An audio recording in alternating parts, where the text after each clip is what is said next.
Jean chapitre 13, nous allons lire à partir du verset 1. Lisons d'abord et après nous allons expliquer. Jean chapitre 13, à partir du verset 1. Nous connaissons cette histoire. Les lecteurs de la Bible, les amoureux de la parole de Dieu savent déjà, ils commencent à faire le lien. La scène où Jésus a lavé les pieds de ses disciples. Alors lisons. Avant la fête de Pâques, Jésus, sachant que son heure était venue de passer de ce monde au Père, et ayant aimé les siens qui étaient dans le monde, mit le comble à son amour pour eux. My God. Retiens bien cette phrase. Il mit le comble à son amour pour eux. Donc, il a manifesté le plus haut point de la plus haute dimension de l'amour. Comment a-t-il manifesté cela? Nous allons le comprendre. Pendant le souper, lorsque le diable avait déjà inspiré au cœur de Judas Iscariote, fils de Simon, le dessein de le livrer, Jésus, qui savait que le Père avait remis toutes choses entre ses mains, qu'il était venu de Dieu, qui s'en allait à Dieu, se leva de table. Waouh! Bien-aimé, quand tu lis la parole de Dieu, lis avec le Saint-Esprit, et que le Saint-Esprit te transporte, parce que c'est possible. Moi, ça m'est arrivé plusieurs fois quand je lis la Bible, le Saint-Esprit me transporte jusqu'au moment où les faits se sont déroulés. Tu peux voir cette scène-là et vivre et ressentir ce qu'il y avait autour. My God, c'est possible. Ah, thank you. Thank you. Quelqu'un va me dire, mais est-ce que c'est possible, pasteur Pépé? Oui, bien sûr. Avec l'Esprit de Dieu, il n'y a pas de limite. Mais je peux te donner une preuve. Comment tu peux m'expliquer? Parce que celui qui a écrit le livre de Genèse, c'est qui? C'est Moïse. Est-ce que Moïse a assisté à toute la scène de la création, au point de nous rapporter que le premier jour, Dieu a fait ça, deuxième jour, troisième jour? Comment a-t-il pu écrire, nous détailler ce que Dieu a fait à la création, alors qu'il n'existait même pas? Ni même Adam, le premier homme, il n'existait même pas.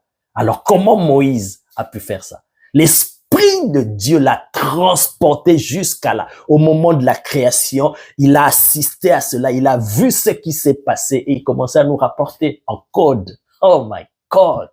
L'Esprit de Dieu est capable. Tu es en train de lire la scène, une scène de Jésus, et l'Esprit de Dieu est capable de te transporter. Ah!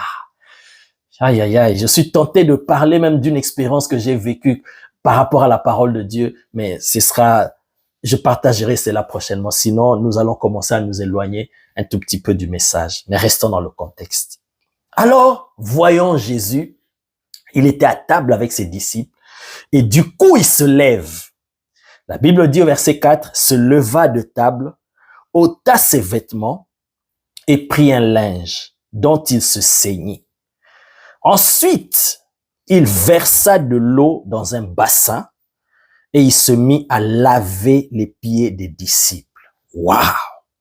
Et à les essuyer avec le linge dont il était ceint. Il vint donc à Simon-Pierre et Pierre lui dit, « Toi, Seigneur, tu me laves les pieds! » Oh, le point d'exclamation. Oh my God! Ah, lis la Bible avec l'Esprit du Dieu vivant. Donc, Pierre était dépassé.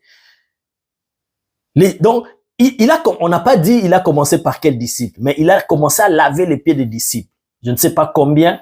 Est-ce qu'il a commencé par André ou par Philippe? Ou, je ne sais pas. Mais la Bible dit, il arrive à Pierre. Pierre lui dit, « Toi, Seigneur, toi, tu vas me laver les pieds? » Verset 7, Jésus lui répondit, « Ce que je fais, tu ne le comprends pas maintenant, mais tu le comprendras bientôt. » Pierre lui dit, « Non, jamais. » Ah non, Pierre était spécial. Pierre était un cas spécial. Oh my God.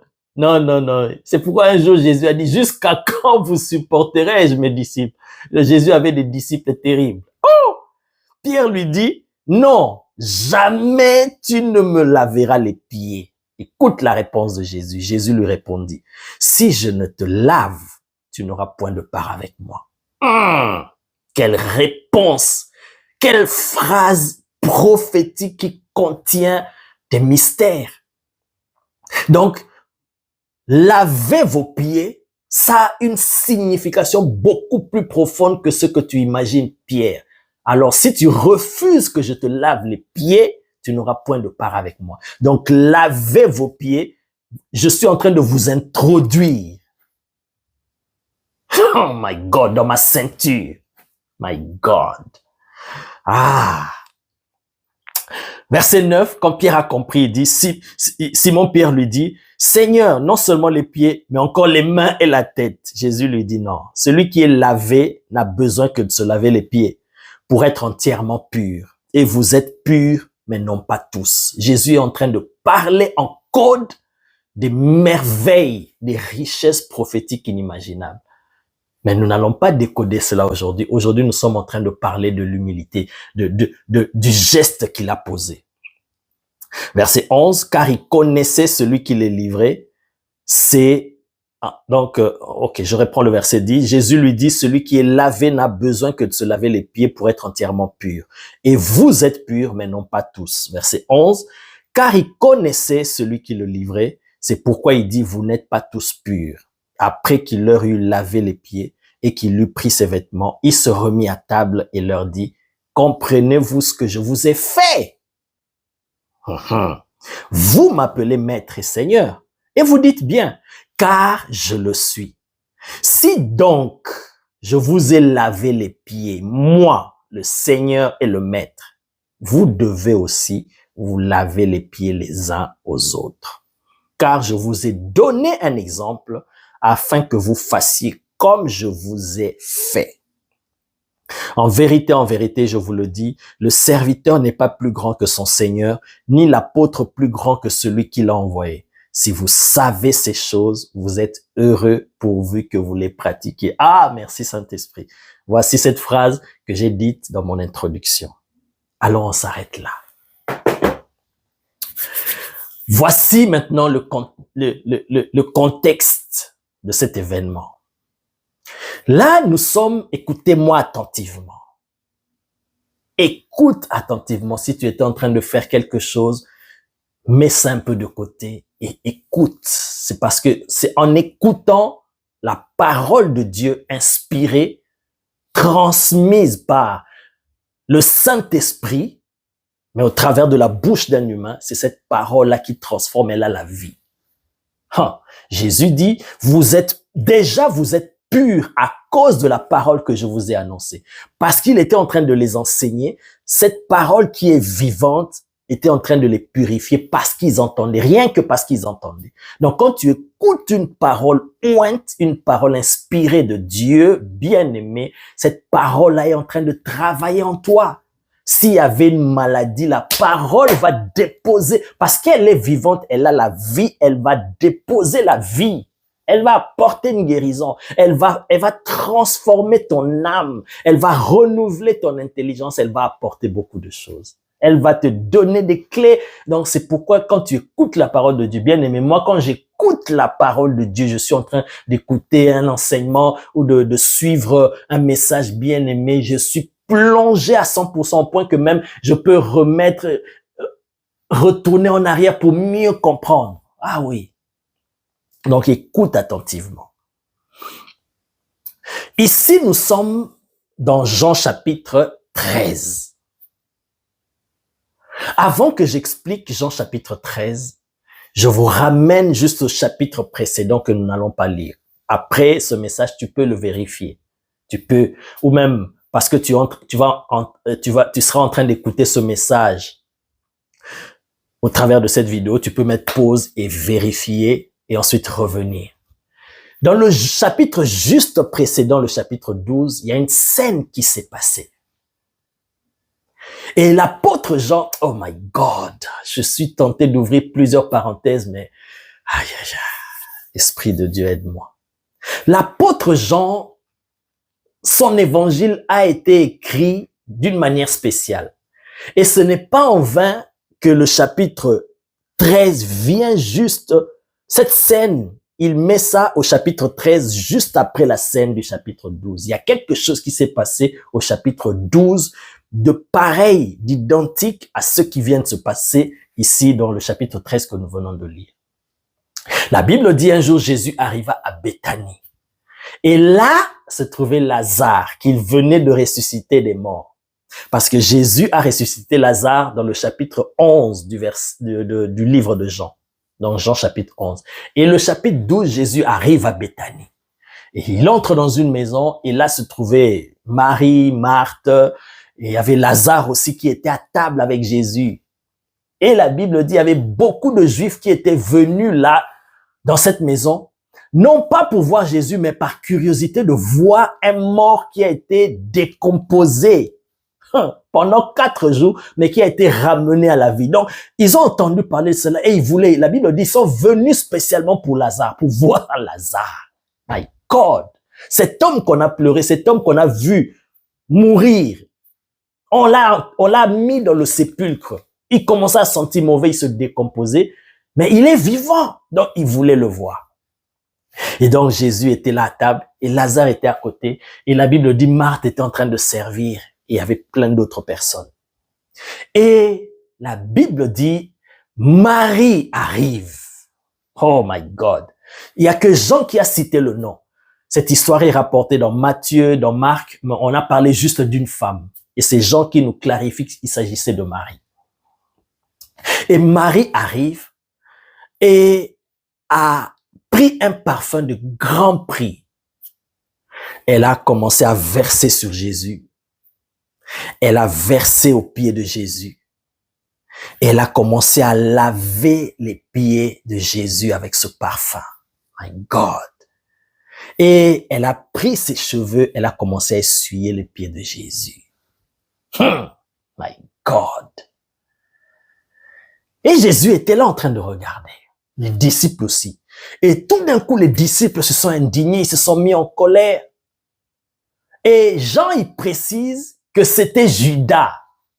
Donc j'imagine que tous, ils étaient indignés, ils étaient vraiment dérangés par cet acte.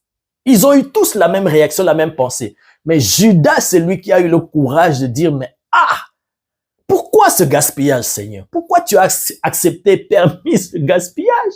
Ce parfum coûte cher, trop cher. On pouvait le vendre à plus de 300 deniers et donner l'argent aux pauvres, aider les gens. Il y a des gens qui ont besoin. La Bible précise, Jean, il précise, quand Judas a dit ça, ce n'était pas parce qu'il avait pitié des pauvres, il se souciait des pauvres. Non, c'est parce qu'il était voleur et il volait dans la bourse. Et Jésus, voyant leur réaction, il dit, mais pourquoi vous faites de la peine à cette femme? Pourquoi? Arrêtez.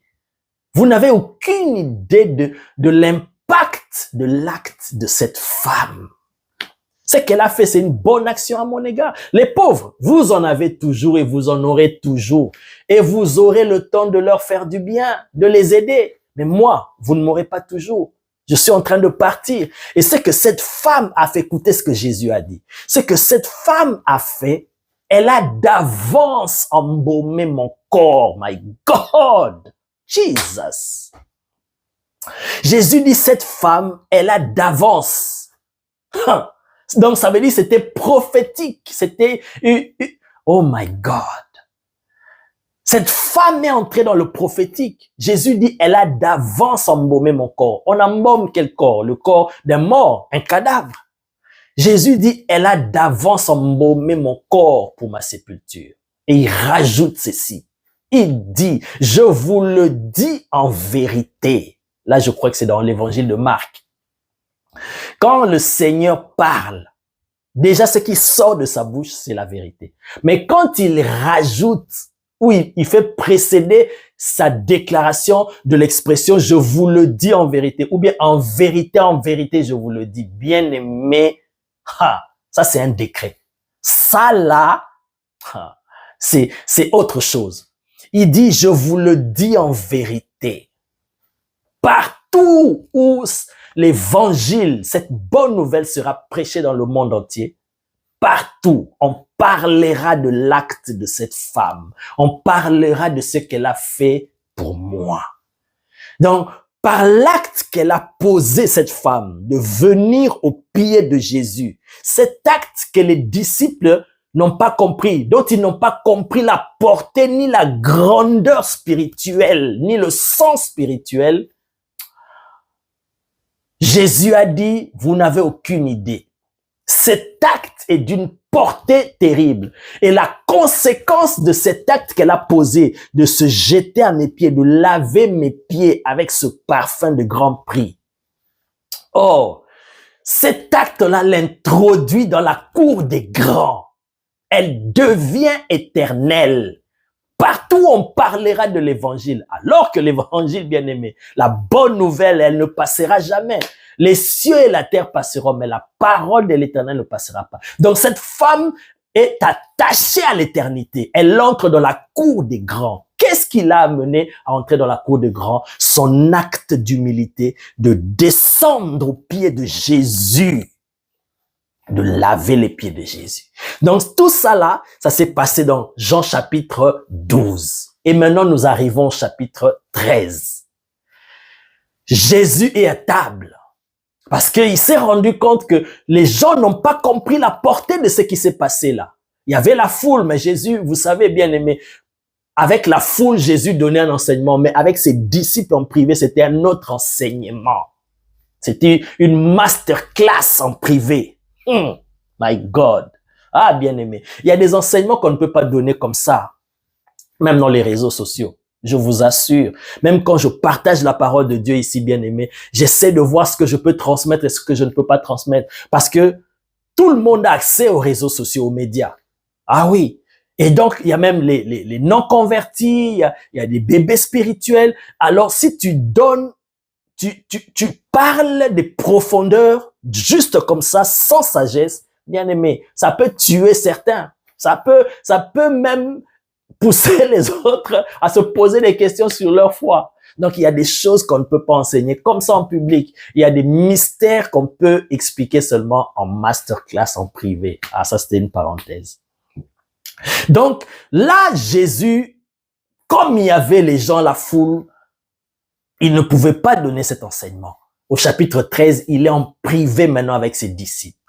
La Bible dit ceci. Il savait déjà qu'il était en train de partir.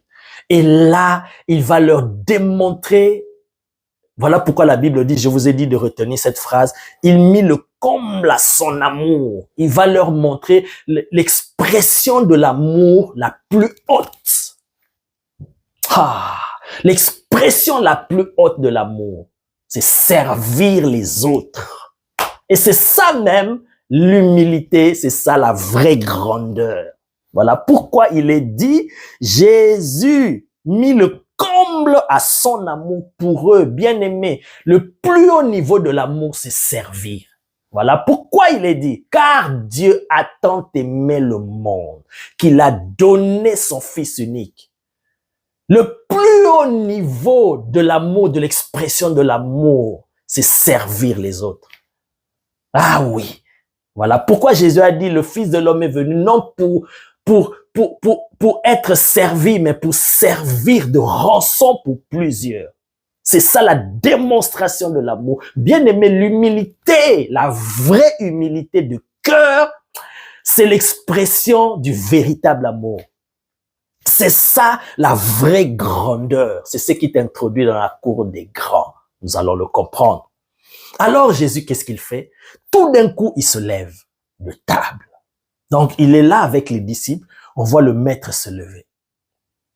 Il enlève les vêtements qu'il avait et il met un linge autour de lui. Je suis sûr que les disciples étaient en train de se regarder, mais qu'est-ce qui se passe ici? Qu'est-ce qui se passe? Ah, Jésus voulait leur donner un enseignement par l'acte. Il voulait leur enseigner l'humilité, la vraie humilité de cœur. Ce qui te permet d'accéder à la grandeur. Cette femme, Marie, Elle est entrée dans la grandeur parce qu'elle a posé le même acte. Quelqu'un peut se demander, donc si je comprends alors ce que tu es en train d'expliquer, Pasteur Pépé, ça veut dire je dois commencer à laver les pieds des gens. Non, ce n'est pas ça. Tu vas le comprendre, bien-aimé. Et retiens ceci déjà, que quand on parle de cet acte d'humilité là, de laver les pieds, c'est servir les autres. Tu vas le comprendre au fur et à mesure. C'est pourquoi j'ai dit, sois attentif jusqu'au bout. Oh my God. Jésus, il voulait leur donner cet enseignement-là par l'exemple. Parce que lui-même, il est l'exemple parfait du chemin qui mène vers la grandeur. N'est-ce pas que nous avons lu dans Philippiens chapitre 2 que Jésus, oh my God, il s'est humilié lui-même. Lui qui était l'égal de Dieu. Lui qui, du haut de sa divinité, il s'est dépouillé lui-même. C'est le même acte qu'il a posé ici. Il a enlevé ses vêtements qu'il avait. Donc Jésus s'est dépouillé. L'apôtre Paul nous explique dans Philippiens chapitre 2. Jésus s'est dépouillé lui-même et il est venu, il s'est présenté en forme de serviteur. Il a servi les hommes. Il s'est rabaissé, lui, le grand Dieu. Il s'est rabaissé au point de servir les hommes. Il s'est humilié lui-même jusqu'il est allé à la mort de la croix pour servir les hommes. Et la Bible dit la conséquence, c'est pourquoi Dieu l'a souverainement élevé. Donc, l'humilité précède la gloire, précède la grandeur. Tu veux être grand, tu veux être élevé, tu veux être, oh my God, tu veux accéder à la cour des grands. Bien-aimé, apprends à être humble, apprends à vivre dans l'humilité. Nous allons le comprendre. À cause de son humilité, à cause de son service envers les hommes, envers les autres, c'est comme ça que Jésus a été élevé. Tu veux être élevé, tu veux être grand. Ou Dieu t'a montré qu'il veut t'amener dans la grandeur. Bien-aimé, voici le chemin que le Saint-Esprit nous montre, l'humilité de cœur. Donc, Jésus se lève de table. Il enlève ses vêtements et il met un linge.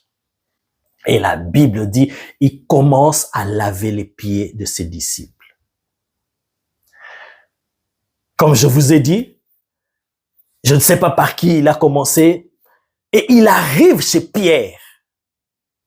Pierre lui dit, quoi? Toi, Seigneur, tu vas me laver les pieds? Non, non, non, non. Il a même dit, jamais tu ne me laveras les pieds, parce qu'il ne comprenait pas la portée de cela. Il dit, jamais tu ne me laveras les pieds, jamais, je refuse, tu ne peux pas me laver les pieds. Alors, pourquoi Pierre a réagi comme ça? Bien aimé. Parce que Pierre, il sait. C'est la culture juive de l'époque. Retournons à cette époque. Laver les pieds de quelqu'un, d'un invité, de quelqu'un qui arrive chez toi, bien-aimé, c'était une tâche réservée aux serviteurs les plus bas, les plus vils. Une grande personnalité ne peut pas laver les pieds de quelqu'un qui arrive chez lui. C'était une culture de l'époque. Pourquoi? Parce qu'à l'époque, ils marchaient souvent à pied et avec des sandales, ils portaient des sandales. Et quand vous marchez, c'est sur des routes poussiéreuses, pleines de boue, pleines de saleté. Et avec des sandales, vous imaginez, même nous ici, même quand on est en été, on porte des sandales. Bien aimé, tu es sur une route avec plein de poussière, les pieds se salissent vite. Que lorsque tu as des baskets, tu as des chaussures. C'est tout à fait normal. Et donc, à l'époque, c'était comme ça. Ils avaient des sandales et ils marchaient beaucoup à pied. Et quand tu arrives chez quelqu'un, en tout cas, comme signe d'hospitalité, de bienveillance, de respect, on doit laver les pieds pour entrer à la maison. Et donc, cette tâche-là, c'était pour on va dire, même les esclaves. C'était pour les gens inutiles, pour des serviteurs d'un bas niveau. Quand quelqu'un lave les pieds, ça veut dire c'est vraiment un inférieur. Alors Pierre, il dit, quoi? Toi, mon Seigneur, avec ce que j'ai déjà vu, ce que tu m'as démontré, tu es tellement grand que tu ne peux pas me laver les pieds. Voilà pourquoi Pierre a refusé. Pierre a dit non. Souvenez-vous, lorsqu'il y a eu la pêche miraculeuse, lorsque Jésus a utilisé la barque de Pierre pour enseigner, après il lui dit, allez, allons en eau profonde et jette ton filet. Lorsque Pierre a eu la pêche miraculeuse, il a dit, Seigneur, éloigne-toi de moi, je suis un pécheur. Oh, il a vu la grandeur de Jésus. Pierre a vu, il a eu la démonstration de la grandeur de Jésus. Pierre savait, Pierre, on ne pouvait pas lui raconter qui était Jésus. Il a vu le Seigneur marcher sur les eaux. Il a vu le Seigneur multiplier des pains. Il a vu le Seigneur ressusciter Lazare. My God! Et donc, Pierre, il dit, toi, excusez-moi, il dit, toi, tu vas me laver les pieds. Ce n'est pas ta tâche. Oh my God. Oh, c'est la même réaction que Jean-Baptiste a eue. Je vous ai parlé de Jean-Baptiste au début. Pourquoi l'ange a dit qu'il sera grand dans le royaume de Dieu? Pourquoi? Alors que Jean-Baptiste n'a même pas fait des miracles comme Moïse, comme Élie. Oh, bien-aimé, Jean, quand il a vu le Seigneur, il a dit, moi te baptiser, moi? Ah non, impossible. Jean a refusé, il a dit, je peux pas te baptiser. Tu es plus grand que moi. Je ne suis même pas capable de descendre au niveau de tes pieds. Je ne suis même pas capable de te servir. Toi, tu es grand. Et moi, te baptiser. Bien-aimé. Non. Ah. Jesus, thank you. Jean a reconnu la grandeur du Seigneur. Et il s'est dit, il n'est même pas digne de descendre au niveau des pieds de Jésus. Ah, Jesus. Jean est entré dans la cour des grands. Parce qu'il savait que Jésus, il a dit que je diminue, je sois plus bas, je ne suis même pas à ton niveau, que toi tu puisses grandir. Ah oui, c'est ça l'humilité de Jean. Je reviens à Pierre. Pierre, il dit, Jésus, non, tu ne me laves pas les pieds. Alors Jésus lui parle en code que j'ai essayé un peu de vous expliquer ici, que Jésus parlait de quelque chose qui a une portée spirituelle terrible. Et donc, Pierre a compris, il a dit, ok, alors j'accepte, lave-moi les pieds. Et Jésus a lavé les pieds de tous les disciples. Et quand Jésus a fini, il dit, vous voyez ce que je viens de vous faire. Je vous ai fait cela pour vous donner l'exemple, pour vous enseigner par l'exemple, pour que vous puissiez comprendre. Moi que vous appelez Seigneur, moi que vous appelez Maître, parce que vous reconnaissez ma grandeur. Mais regardez ce que j'ai fait.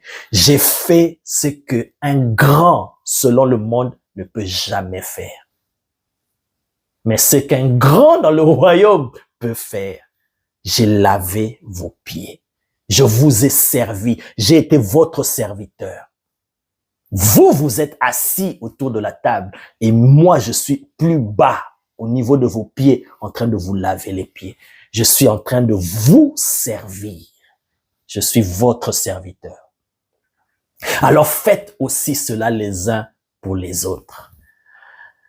Jésus n'a pas voulu forcément dire que voilà, lavez les pieds, vos pieds entre vous les uns les autres. Ce n'est pas forcément ce qu'il voulait dire. Ce qu'il voulait dire, laver les pieds les uns les autres, c'est servir les uns les autres. Le plus grand parmi vous, qu'il soit votre serviteur. Apprenez à servir les autres. C'est ça la vraie grandeur. Et c'est ça l'humilité. Oh my God, thank you Jesus. C'est ça ce que Jésus voulait leur enseigner. La vraie humilité, bien-aimée, c'est l'humilité de cœur. Et ça se traduit par les actes, pas par les paroles. Ce que le Seigneur veut, que notre attitude vis-à-vis des autres, bien-aimés, on reconnaît ou on mesure l'humilité, pas par rapport à ce que tu dis toi-même. Je suis humble, j'ai l'humilité. Non, l'humilité, ce n'est pas par rapport à soi-même. C'est impossible. L'humilité, c'est par rapport aux autres. Et l'humilité, ce n'est pas par rapport à Dieu. Non, ce n'est pas par rapport à Dieu que tu ne vois pas, c'est par rapport aux autres. Comment tu peux dire tu aimes Dieu que tu ne vois pas alors que celui que tu vois, ton frère, tu ne l'aimes pas? Ton humilité, c'est par rapport aux autres. Bien-aimés, apprenons ceci, ce que le Saint-Esprit veut nous enseigner pour que nous puissions accéder à la grandeur, à la gloire qu'il a réservée pour nous. Bien-aimés, c'est l'humilité et l'humilité de cœur. L'humilité de cœur. Alors, quelqu'un peut se demander, comment est-ce que je peux accéder à cette dimension pour avoir l'humilité de cœur? Bien aimé, cela ne peut provenir que de la relation que tu as avec Dieu, de la communion que tu as avec Dieu. Il n'existe pas de véritable humilité en dehors de Dieu ou sans Dieu. Si tu vois quelqu'un qui ne connaît pas Dieu, qui dit qu'il est humble, bien aimé, c'est une fausse humilité, une humilité d'apparence, de paille. C'est rien du tout. La vraie humilité de cœur, c'est quand tu es en Dieu, tu es en Christ. Ah oui. C'est parce que tu es en Dieu que tu vas avoir le cœur de Dieu, la nature de Dieu. L'amour de Dieu va s'imprégner en toi. Et bien aimé, ça va se matérialiser et se caractériser au travers de toi par tes actes, par ton attitude vis-à-vis des autres. L'humilité se reconnaît par rapport à la relation que nous avons vis-à-vis des autres, bien-aimés. Ce n'est pas seulement les paroles ou les blabla. Comment te comportes-tu avec les autres? Lisons un passage, un dernier passage. J'avais déjà donné ce passage. Lisons cela, Philippiens chapitre 2.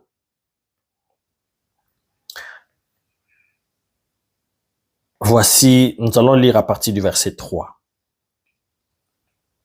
Ne faites rien par esprit de parti ou par vaine gloire. Mais que l'humilité vous fasse regarder les autres comme étant au-dessus de vous-même. Que chacun de vous, au lieu de considérer ses propres intérêts, considère aussi ceux des autres. Ayez en vous les sentiments qui étaient en Jésus-Christ, les sentiments ou les pensées qui étaient en Jésus-Christ. Lui qui existait en forme de Dieu n'a point regardé comme une proie arrachée d'être égal avec Dieu, mais s'est dépouillé lui-même en prenant une forme de serviteur. En devenant semblable aux hommes et ayant paru comme un simple homme, il s'est humilié lui-même, se rendant obéissant jusqu'à la mort, même jusqu'à la mort de la croix. C'est pourquoi la conséquence de son humilité, de volontairement se rabaisser, se mettre au service des autres. La conséquence, Dieu l'a souverainement élevé et lui a donné le nom qui est au-dessus de tout nom. Oh my God. Vous voyez, la Bible dit que l'humilité vous fasse regarder les autres comme étant au-dessus de vous-même. L'humilité, la vraie humilité de cœur, parce que elle provient de ta communion, de ta relation avec Dieu bien-aimé. Elle ne te poussera jamais à minimiser les autres. Jamais. Tu vois quelqu'un qui te dit qu'il est humble, qui minimise les autres, qui dénigre, qui méprise, qui diminue les autres, bien-aimé, ce n'est pas un signe d'humilité. L'humilité te permet de respecter les autres, d'honorer, de valoriser les autres, de pousser les autres à aller de l'avant, de ne pas chercher ses propres intérêts, de chercher les intérêts des autres, de se donner pour les autres. C'est ça la vraie humilité, c'est ça la vraie grandeur. Servir les autres, chercher le bien des autres, que les autres aillent de l'avant. Ah oui, ce n'est pas que non parce que je suis grand. Dans cette société, c'est moi le PCA. C'est moi le président du conseil d'administration. C'est moi le médecin général dans cet hôpital. Et tu traites les gens, les infirmières, les aides-soignantes, ou même dans l'église. Moi je suis pasteur, je suis apôtre. Bien-aimé. Le plus grand, c'est celui qui sert les autres. La vraie humilité te poussera à valoriser l'autre. Parce que, comme je vous ai dit, la vraie humilité, elle tire son origine, elle a comme sous-bassement Dieu. C'est en Dieu que tu pourras voir maintenant. L'humilité te permettra de voir les autres au travers des yeux de Dieu. Comment est-ce que Dieu considère les autres? Bien-aimé, l'être humain a une grande valeur aux yeux de Dieu. Et alors, quand tu as la vraie humilité de cœur qui provient de ta communion avec Dieu, bien-aimé, tu respecteras les autres et tu serviras les autres. Tu n'auras pas besoin de chercher l'approbation. Tu n'auras pas besoin, comme la Bible dit ici, l'apôtre Paul il dit, tu ne feras pas les choses par esprit de parti ou pour vaine gloire se montrer que moi je suis. Ça doit toujours être moi, rien que moi et encore moi. Non, la vraie humilité, c'est d'abord les autres. D'abord les autres. Tu cherches le bien des autres, tu te sacrifies pour les autres. Bien-aimé, quand cette humilité te caractérise, Dieu va se servir de toi et Dieu va t'amener dans la grandeur. Parce que c'est pour les autres. Ah oui, ah oui. Alors c'est ce à quoi Dieu veut nous amener, bien-aimés. La vraie humilité, l'humilité de cœur. Parce que l'humilité précède la gloire. Tu veux entrer dans la gloire que Dieu a réservée pour toi. Tu veux vivre la grandeur, bien-aimé. L'humilité doit précéder. Le patriarche Abraham, bien-aimé, quand Dieu s'est révélé à lui, Dieu lui a parlé, les promesses que Dieu lui a données, ça montre que Dieu voulait l'amener à un niveau de grandeur terrible. Bien-aimé, on l'appelle le père de la foi. Est-ce que vous savez que la foi n'a pas commencé avec Abraham? Quand on nous dit dans Hébreux 11, c'est par la foi que Noé a fait ceci, c'est par la foi que Abel, bien-aimé, ils ont précédé Abraham. Ils ont précédé Abraham. Mais pourquoi on l'appelle le père de la foi? Regardez le niveau où Dieu l'a amené. À un niveau de grandeur inimaginable. Au point qu'il est devenu une entité. Les gens qui mouraient avant Jésus, ils allaient dans le sein d'Abraham. Vous imaginez la grandeur, la position de grandeur où Dieu l'a amené. Mais pour qu'il arrive là, pour qu'il accède à cette grandeur, bien-aimé, Abraham est passé par le chemin de l'humilité. Je peux vous le démontrer de plusieurs manières. Je peux vous le démontrer de plusieurs manières. Abraham était humble. Abraham ne méprisait pas les hommes. Abraham connaissait la valeur des hommes, bien-aimés. Quelle que soit la position que tu occupes, le rang social que tu as, quel que soit l'argent que tu peux avoir, bien-aimé, apprends à être humble de cœur. Aime les autres. Abraham, je peux vous donner deux exemples. Un premier exemple, lorsqu'il a rencontré Melchisedec, il a vu un homme. Il pouvait aussi le banaliser. Il pouvait dire que moi, Dieu m'a déjà élevé. Dieu m'a béni. Mais il a respecté, il a honoré. Il ne savait pas que c'était le sacrificateur du Dieu très haut. C'était une préfiguration de Christ qui l'a béni. Aujourd'hui, bien-aimé, tu peux voir quelqu'un. Moi, j'ai reçu les promesses de Dieu. Moi, je suis tel. Je suis apôtre. Je suis bishop, archibishop, bien-aimé. Tous ces titres-là, ça ne veut rien dire aux yeux de Dieu. Sois humble. Quel que soit ce que tu peux avoir, quels que soient les titres que tu peux porter. Ton humilité te permettra aussi d'écouter les autres. Ton humilité te permettra de dire non. Dieu a déposé aussi une grâce dans les autres. Une grâce que moi, je ne pourrais pas avoir. Donc, je dois aussi écouter les autres. Je ne dois pas mépriser les hommes. C'est ça la vraie humilité. dans ton attitude, dans ton comportement vis-à-vis des autres. Quand Abraham a vu Melchisedec, la Bible dit, il lui donna la dîme de tout, et mais à cause de son attitude d'humilité, il n'a pas considéré que moi je suis Abraham, moi je suis celui à qui Dieu a parlé, il s'est révélé. Mais parce qu'il avait l'humilité de cœur, il s'est humilié devant lui et il a béni. Parce qu'il pouvait dire, tu es un inconnu, je te connais même pas, d'où est-ce que tu proviens et je n'ai rien à faire avec toi. Il allait passer à côté. Bien aimé, l'humilité précède la gloire parce que elle va te mener face à des situations quand tu manifestes l'humilité. Tu sers, tu honores. Ah, le Seigneur va t'élever. Un jour, il était là à l'entrée de sa tente, il était assis. Et il voit 3 hommes. Il pouvait dire, moi je suis Abraham, je suis détenteur des grandes promesses de l'Éternel. Je vois des hommes, c'est des hommes comme moi. Et il les méprise. Non, parce que Abraham, il avait cette humilité de cœur. Regarde ce qu'il a fait. La Bible dit, il a couru depuis l'entrée de sa tente, jusque là où ces hommes-là étaient, ces 3 hommes. Quelle distance, je ne sais pas, mais il était déjà assez avancé en âge. Mais il a couru, il n'a pas considéré son titre de grandeur. J'aime cette parole que l'apôtre Paul a dite sur Jésus. Il n'a pas considéré son égalité avec Dieu comme une proie arrachée. Non, moi je suis ceci. On voit ça aujourd'hui, comme je vous ai dit. Même dans nos assemblées, les guerres de positionnement. Moi je suis ceci, moi je suis bishop, moi je suis archibishop. Tout ça aux yeux de Dieu bien-aimé, ça ne veut rien dire. Ah, soyons humbles, bien-aimés. Quelles que soient les grâces et les talents que Dieu te donne, sache que c'est pour les autres. Ce n'est pas pour toi. Alors mets cela au service des autres. Travaille pour le bien des autres. Donne-toi, implique-toi, donne ton temps, ton énergie pour les autres.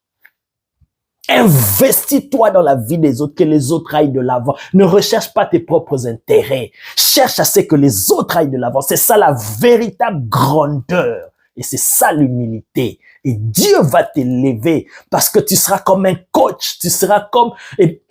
tu vas entrer dans la cour des grands. On parlera de toi, bien-aimé. Oh, Jesus, thank you. Thank you. Thank you. Thank you.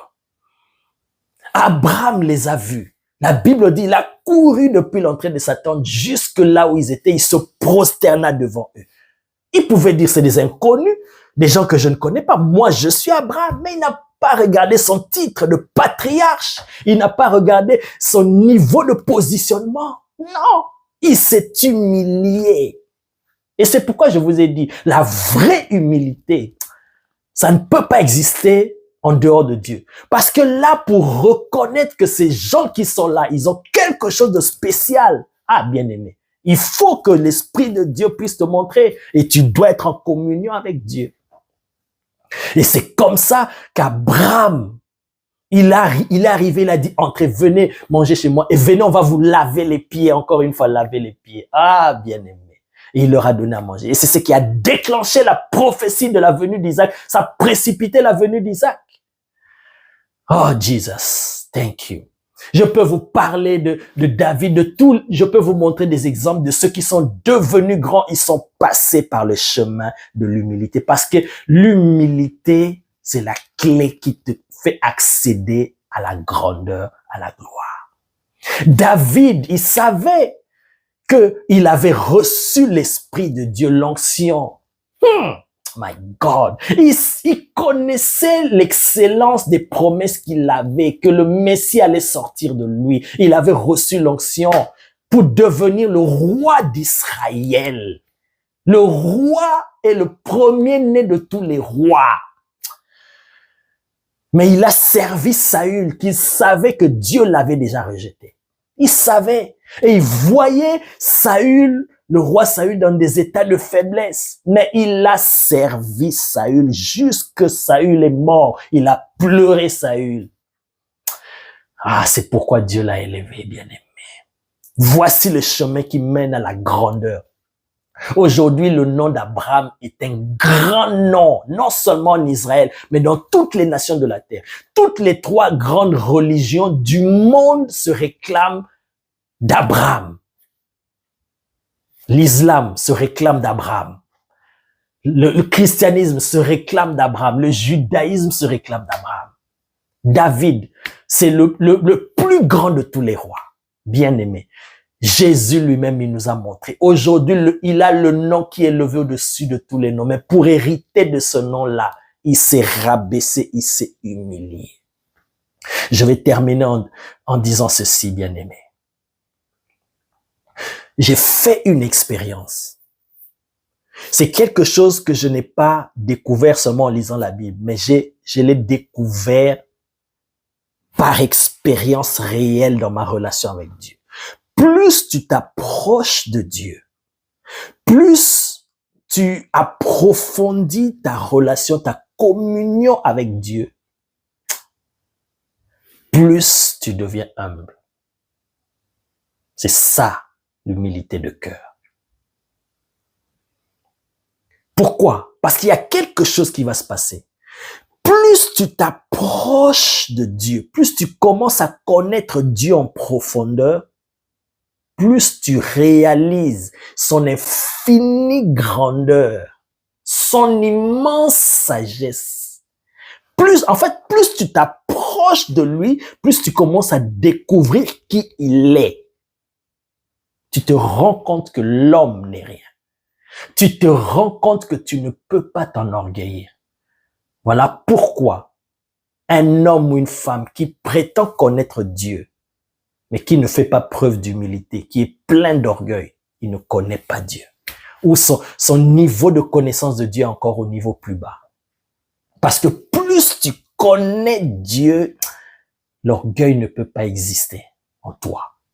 Parce que tu réalises la grandeur de Dieu et tu réalises que sans Dieu, tu ne peux rien faire. Tu n'as même pas à t'enorgueillir. Tu comprends des choses. En fait, tu reçois cette nature de Dieu. Il y a l'amour qui vit en toi. C'est pourquoi je vous ai dit, tu ne pourras qu'aimer les autres. Un homme qui prétend connaître Dieu, qu'il ne le voit pas, mais qui n'aime pas son prochain qu'il voit, il ne connaît pas encore Dieu. Voilà, c'est de là que va naître la vraie humilité de cœur. Approche-toi de Dieu, cherche à connaître Dieu. Et bien-aimé, l'humilité va se manifester au travers de toi. Et tu ne pourras qu'aimer les autres et servir les autres. Tu ne rechercheras plus la vie. En fait, tu ne feras pas des choses pour la visibilité, pour se montrer, pour se pavaner, comme l'apôtre Paul a dit, pour une vaine gloire que les gens me voient et que Non, tu feras des choses parce que tu dois servir au dessein de Dieu. Oui. Ah oui. Ah oui. La vraie humilité de cœur, elle t'introduit dans la cour des grands. Aux yeux de Dieu, tu seras grand et Dieu va lui-même souverainement t'élever. Alors si Dieu t'élève, qui peut te rabaisser?